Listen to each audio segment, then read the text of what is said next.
The photos and social media posts stand out. They look great, don't they? Look wonderful. Luxury, custom-built tiny homes. Tiny Heirloom, a Portland company, offers a different style of living. A pitch that Judy Russell says was actually too good to be true. I had around $50,000 of mine, and once that was done, it was just impossible. KGW talked with 6 people who paid for tiny homes that they never got. They declined to talk on camera, worried they'd risk a settlement or a future build.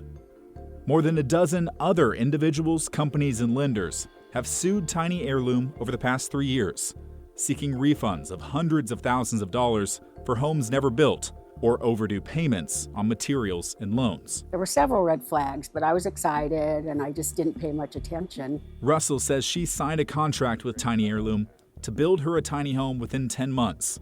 6 months in, after 2 deposits of $25,000 each, she was worried. There was just nothing being built. There were not solid plans. I knew I was in trouble. After months of little communication, I got a little ghosted.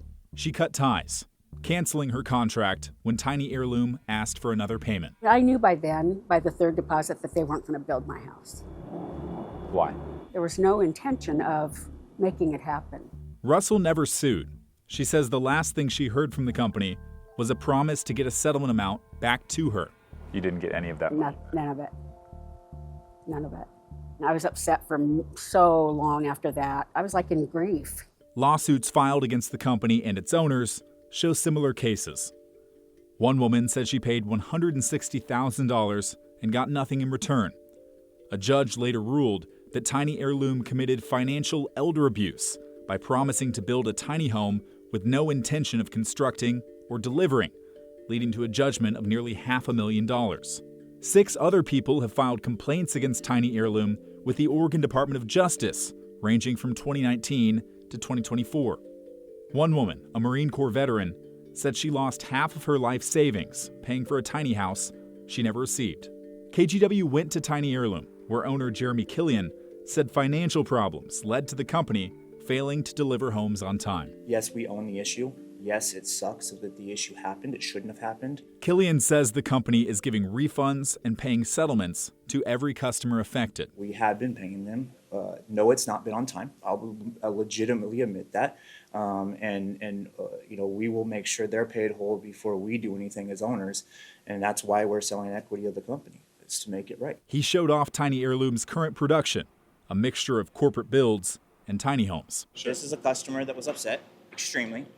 And rightfully so. Killian blames the pandemic, a private equity lender, and cash flow challenges. And current orders are not being delayed. You're able to keep up on timelines. They're being kept up, 100%. Frustrated customers aren't the only people that Killian and Tiny Heirloom need to answer to. The Oregon Department of Revenue reports that Killian, his co-owner Ryan Donato, and the company are some of the highest delinquent taxpayers in the state, owing more than $330,000 in taxes. The IRS also has a federal tax lien against Killian for more than $500,000. Kelly Banducci, an accountant and former Tiny Heirloom employee, says there were a lot of financial red flags when she worked there, including tax notices and overdue payments. It was a mess when I walked in. I'm used to fixing messes. I do that today for a living. I can fix a problem in accounting, but this was like unfixable. She left the company in 2019, later suing for unpaid wages. You saw examples of customers paying money up front for tiny homes, but then those homes not being completed. Correct. And a lot of complaints. Judy Russell says she believes her deposits were used elsewhere. You would expect if you gave money up front that money is then used to start your project. Absolutely. There's no reason I wouldn't think that. Killian denies this. So you're saying you don't take down payments on new homes to finish builds of ones that have been waiting longer? No, I don't take down payments on new homes just to finish the builds from the past. I use the profit margins from it, and that's how we've been doing this to fix this problem over the last several years. He says Tiny Heirloom has built 46 homes this year, has only 6 customers left to repay, and he expects to be back on track by the first quarter of 2026. We're working with the IRS on our offer and compromise. We're working with our creditors right now on settlements, and our attorneys are working with the customers.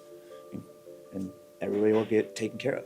Allow us the opportunity to change from that mistake into a better company. Russell lives in a tiny home now, one that her brother-in-law built for her, not tiny heirloom. I lived in big houses my whole life, but this is a nice way to retire. Looking back, If it's business, then do your homework. she wishes she had started there. I feel bad for all of the other people that didn't have anything like that. I mean, I was saved by my family.